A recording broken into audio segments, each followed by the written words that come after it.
Hello everyone, we are here in beautiful Torrance, California, known for its... I actually don't know. Editor, put whatever Torrance is known for here.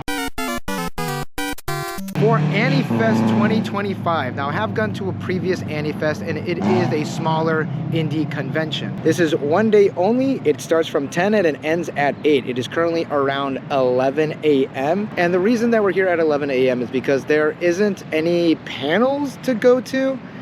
There are a lot of musical artists that are performing, but there's no real panel. There are a bunch of vendors. We'll see how it goes. It is in the Torrance Cultural Center, and we've paid $20 entire for this con. So we'll see if those $20 are well spent. There was also the supporter badge, which is sold out, and there was the Kami-sama badge, which was $200. What is fun is that children 12 and under are free with a paid ticket. All right, so we are gonna go to Mitsuwa to pick up some supplies before we actually go to the convention. And actually, this is very close to the convention center, and book off is over there, and anime is also in this mall over here. Ignore the tajin on the floor over there. We got water because I forgot my water at home, banana milk because why not, and a chocolate donut from Hamadaya. Oh yeah, look at that, beautiful. All right, we made it. The Torrance Cultural Center is behind the camera over there. Like I've mentioned before, I have been here for AniFest, the previous year for AniFest, and also for the Idol Showcase. That was also here. So I already do know that parking over there is pretty bad, so I parked here on the street. And we're just gonna jaywalk. Probably shouldn't say that on camera. And on top of that, we're in front of the police station. So yeah, I should probably watch what I say. So we're gonna go now, got my ticket and everything, and I forgot to mention that we are filming this on the GoPro 12 using the creator mod.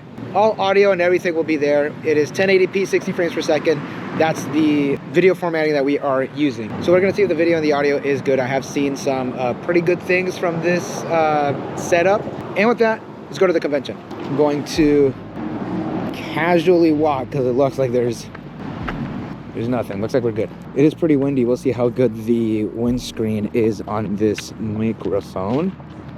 And it actually looks like we could have parked over here. All right, voice over time. Here is a map of AniFest 2025. They mentioned there are over 100 different vendors. There's Artist Alley, an exhibitor hall, 2 stages, a little food truck area, as well as a Japanese garden. There was no cosplay gatherings, and there is also no panels as well. It's just all performances.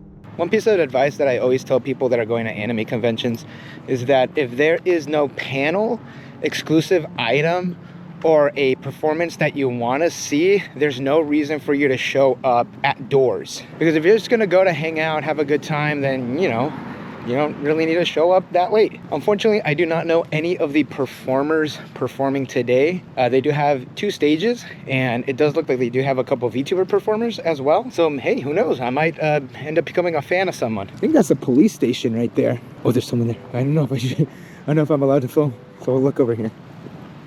It's a beautiful day too. Nice walk.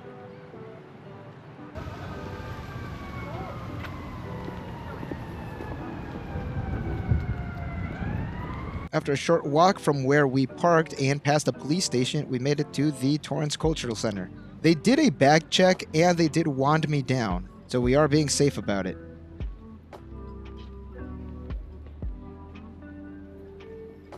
And we got our pass and they shot us straight into the main exhibitor hall. As you can see, it's pretty bare bones. We have a couple high-profile vendors, and there was the Arc System booth, I guess, which is just like a couple TVs. And there was also a fighting game tournament area. Underwhelming is an understatement. I do. Thank you.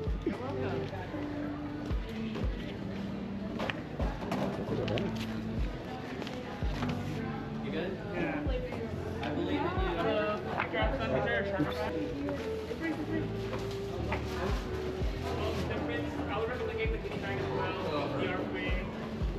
And after you get all your free stuff, you go through the doors, and we are at Artist Alley, which is outside.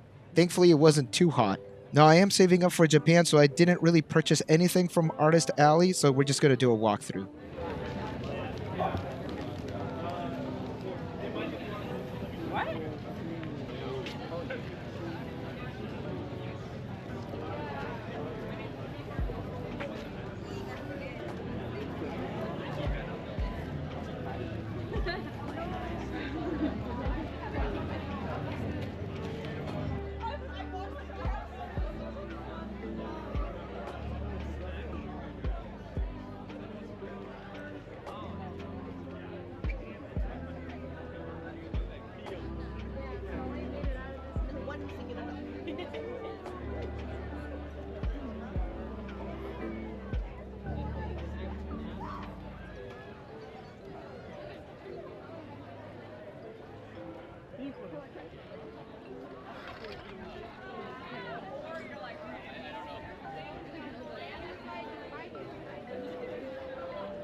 I love Final Fantasy, so I did pick up this hat. There's a lot of great stuff, and I tried everything in my power not to pick everything up.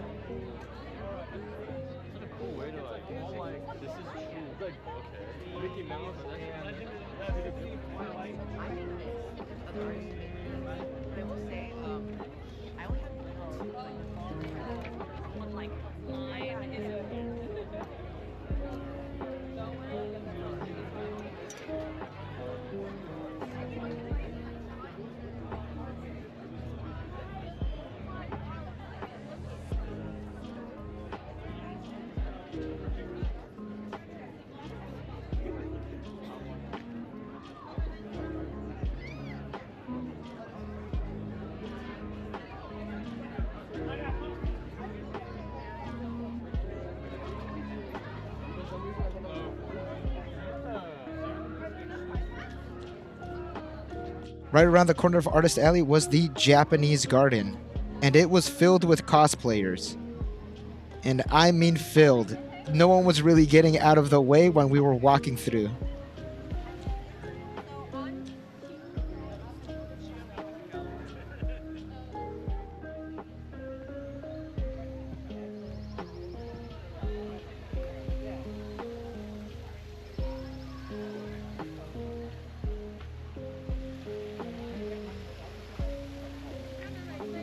Also, there was a class happening on the other side of the building.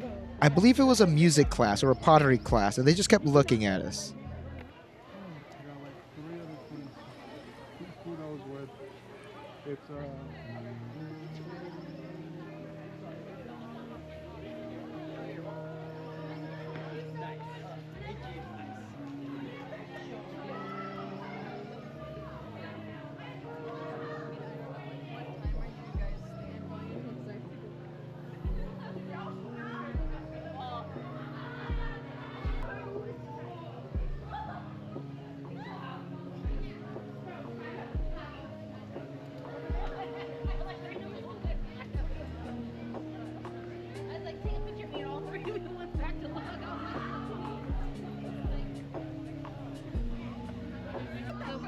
Two different angles.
And here is the vendors hall.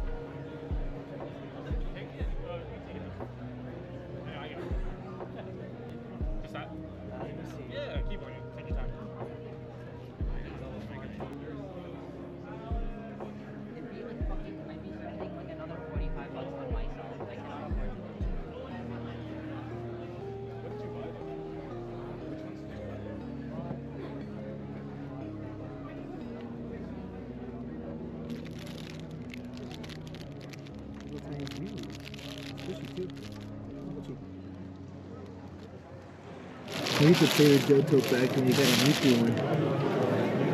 These are nice too. Little pillows. Project Sekai plushies. Little tiny ones too.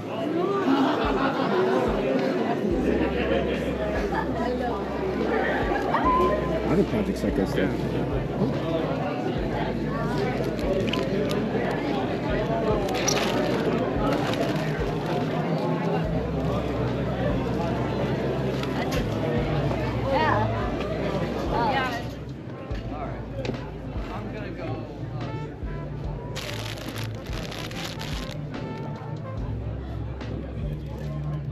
One thing I like to do is, when it looks like a phone, I pull elsewhere I pull elsewhere a lot there. Yeah, that makes sense. Oh, this one's nice, the vintage collection. I love these Pokemon dioramas.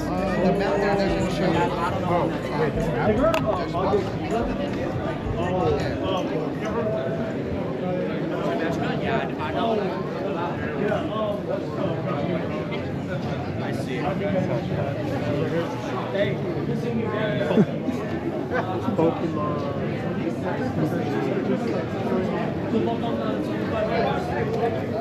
that's fun, I think they are.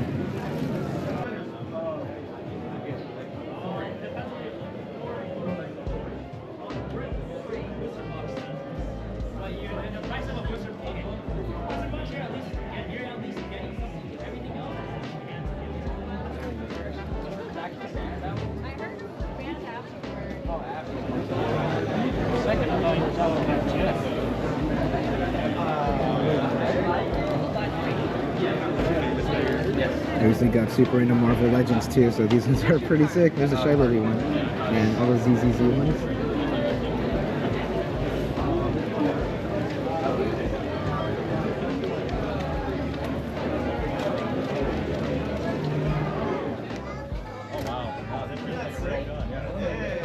Yeah, you can't throw that one. There's number 43. I think Connor's like 1,000.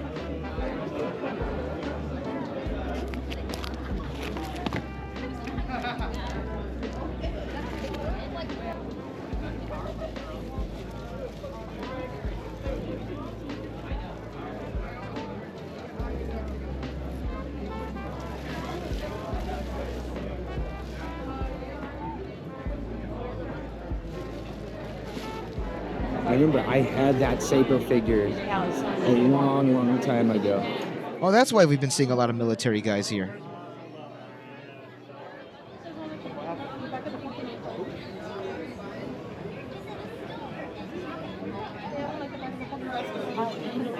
The Albedo one's super nice. Oh, they got Nika figures too.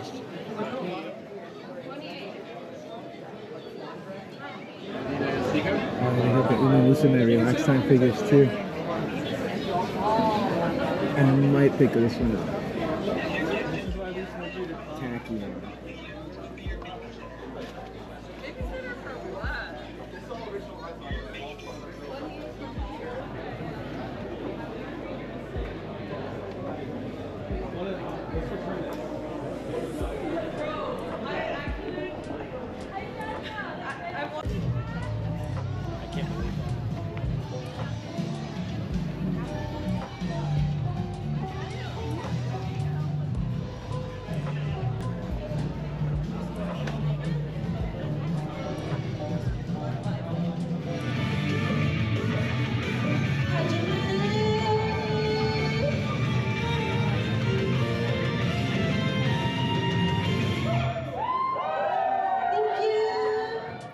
Arcane did have a merch booth in the back that was randomly selling Weiss Schwarz stuff. Not sure what that's about. But I'm not the biggest fan of Arcane Maid Cafe. Not trying to start a war between them and Asayoru, but I don't know. The vibes are definitely different.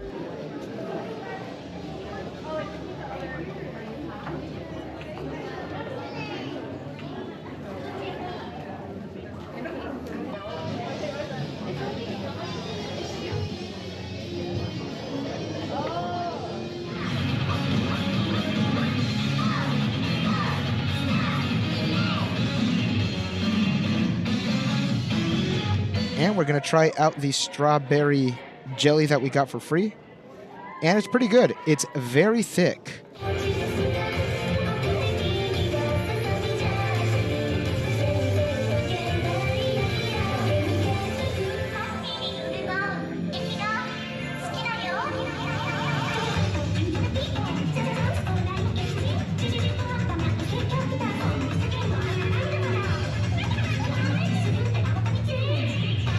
There was a special guest, Kelly Baskin, who actually voiced one of the characters in Genshin Impact. Maybe she lives in the area. And right outside was another artist alley.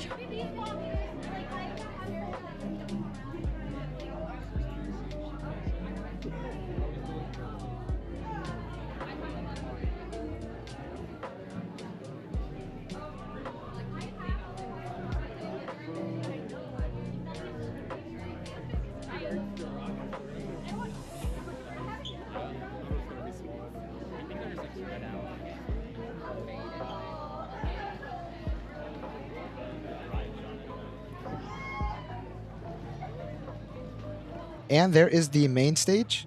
There was a lot of technical issues, and the sound wasn't super loud for the first act that we saw. It seemed like technical issues were a common theme during the performances.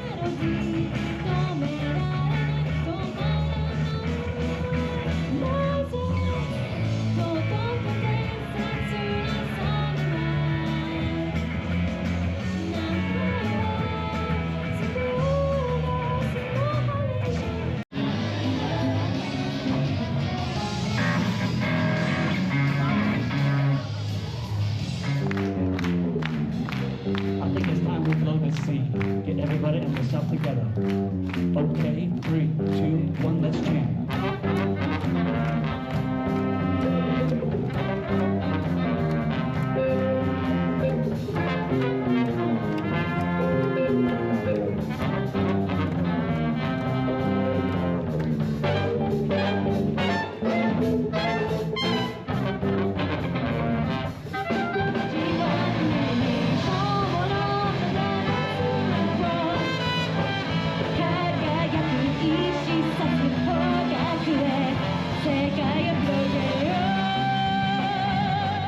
After an hour of walking around through all the booths and hanging out with a couple performances, we were done.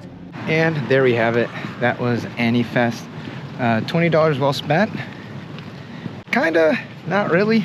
Really seemed less like an actual anime convention, and it felt more like a show performance with some anime stuff kind of sprinkled around. Artist Alley, yeah, it was pretty solid.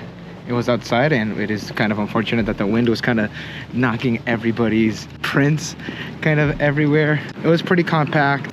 Over 100 vendors. I'm gonna have to count that because I don't know. Didn't seem like there was about 100 of them. So I did the math and I counted each of them.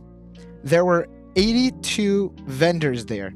There weren't over 100. It is close to 100, but it's not 100. So yeah, it seemed more like a concert, and I mean, I love the songs, I love the music, I love the concert experience, and it was very nice. But I don't know, I just kind of wanted a little more. Definitely what kind of killed it for me was the lack of panels, because I like hearing about the fans' aspects on certain parts of the anime fandom and the manga fandom, the video game fandom, and all that. And unfortunately, there were no panels. And now that I look at the actual convention center, or where they're holding it, where are they going to hold the panels? That is a That is a big question. I mean, I guess they could open up a couple boardrooms in the police station, but yeah, there's no real place to hold any of the panels. Now, Ronin Expo, which is kind of similar to this one, kind of like small scale and also kind of indie, they did hold some panels in the adjacent library, but you know, I filmed that vlog, but then I lost it. So I'm sure they could find something, because the Torrance center is kind of big, and they do have like other rooms that they could possibly use. Also, the sound was okay. There were a lot of technical issues, especially during a couple of the performances. Like in the middle of the performances, there was quite a bit of technical issues, which is very unfortunate. The idol groups in the inside doing the performances and the dances, the music wasn't super loud. It could have been a little louder. The mixing was a little off. Also, there was no cosplay gatherings either. They could have definitely benefited from that. There's like a lot of like different like aspects of an anime convention that were kind of missing, that were kind of a dud for me. They are growing. They are getting like kind of like a lot bigger compared to how they were before. But it's a step in the right direction, I guess. So in total, I did everything in about an hour or so. Like I looked through all of Artist Alley. I walked through the vendor hall, both vendor halls and both little Artist Alley portions. I think the main time killer was the actual performances. And yeah, if you like the performances, that is pretty good. But for 20 bucks, that is a nice little time killer. And I got a really nice hat too. And on top of that, you know, Mitsuwa isn't super far. Same with Kinokuniya and Book Off and Animate. So if this isn't enough for you, there is those as well, which I think is like a 5-minute drive. And I might go to those just because, like, you know, I'm in the area. So we'll see what we can find over there. All right, that's where we're gonna call it. If you went to AniFest, let me know how it went. Did you have fun? Did you like it? Was it worth the money? That's the main one. What is nice though is that we didn't pay for parking. So take care, everyone. Catch you on the next one. Peace.